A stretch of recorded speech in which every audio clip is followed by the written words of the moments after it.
Okay, today I'll be discussing the forced removals from Sophiatown and District 6.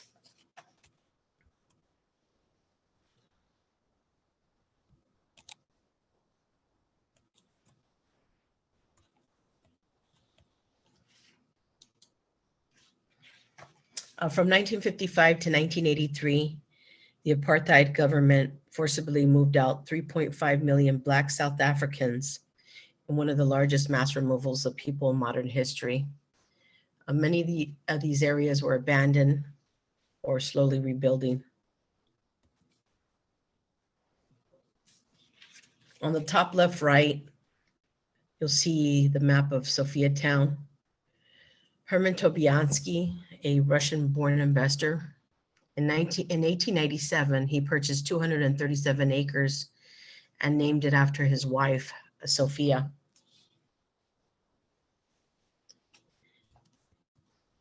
Now, Sophiatown was originally created to be a all-whites town.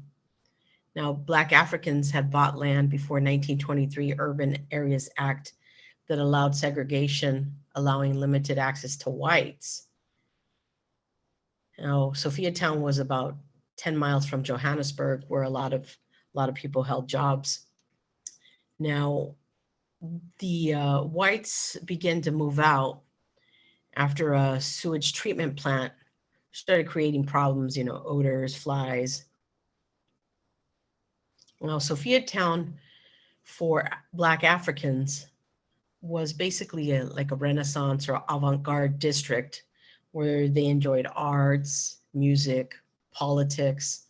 There was a jazz club house called the Odin, and Sophiatown had a downtown district that had many artisan shops, and Freedom Square was there also. Now, the decision to remove Black citizens from Sophiatown was based on the supposed overpopulation and living too close to the white people in the central business district. The CBD was scared of an uprising. Essentially, the whites that have moved out were now making an excuse to get the land back. The African National Party, led by D.F. Malan, gave the okay for over nearly 2,000 soldiers with weapons, trucks, and horses out in force at night to remove the people from their houses. Now, on a side note, D.F. Malan died 3 days before the 4th anniversary of the Sophiatown removal. Now, the people from Sophiatown were moved to the Meadowlands. Now, the Meadowlands had been created in the weeks prior to the removal. They're essentially just tin boxes. The roads were dirt. They had no plumbing, no electricity or running water. They were basically just shanty towns. Now, the other situation that they had, or another issue that they had, is now they were even further, because the Meadowlands were 10 miles from Sophiatown. And so essentially they were 20 miles away from their job.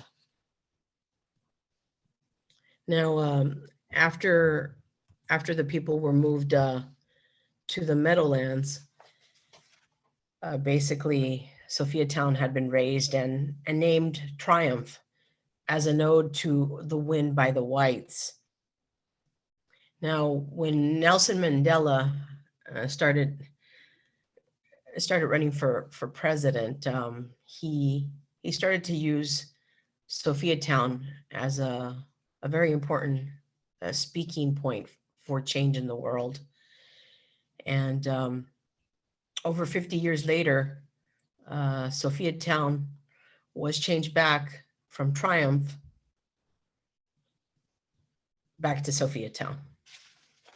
Now, I will begin discussing District 6.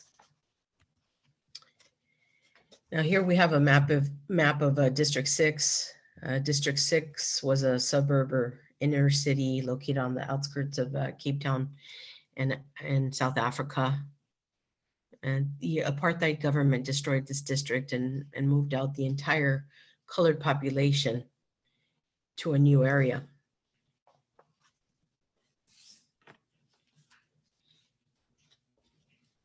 Now, District 6 was not just for Black Africans. There was colored people, Black and white, and it was a vibrant community. District 6 can trace its roots back to the early 1800s when slaves who had gotten their freedom would settle down in this area. In 1966, with apartheid in full swing, it was announced that District 6 would rezone into a whites-only section. This was hit with major protests, which were cracked down violently. At the time of the proclamation, 56% of the district's property was white-owned, only 26% colored-owned, and 18% Indian-owned. The government made up excuses, to justify their actions, including stating that the town was, full of crime and dangerous. Of course, this was not the case.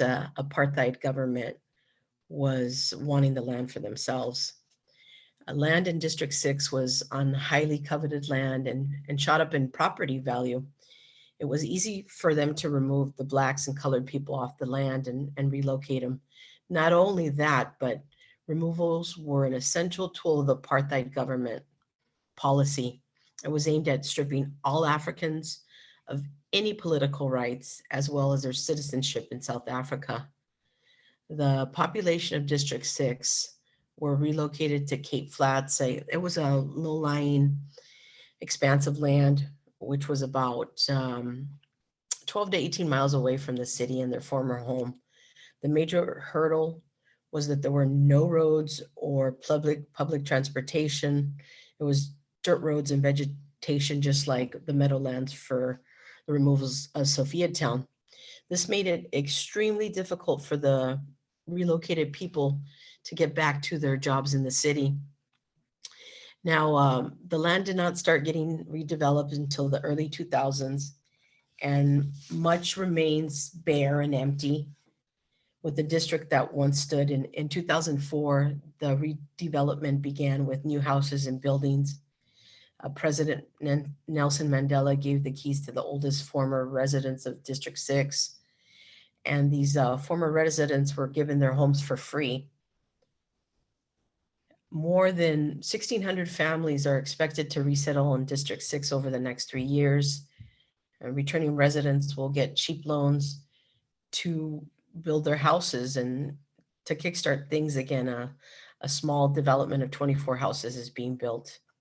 And also in 1989, the District 6 Museum was founded. This museum not only talks about District 6, but also houses artifacts from the city, as well as its memories. So basically, in conclusion, there is no doubt that the people of Sophiatown and District 6, suffered at the hands of the racist apartheid government. We would think that history would assist in preventing these tragedies, but, as long as people continue to only think about themselves, things may never change. Sophiatown had the name restored, like I said, and the government did pay some small settlements to the people that had been removed. But either, District 6 or Sophiatown,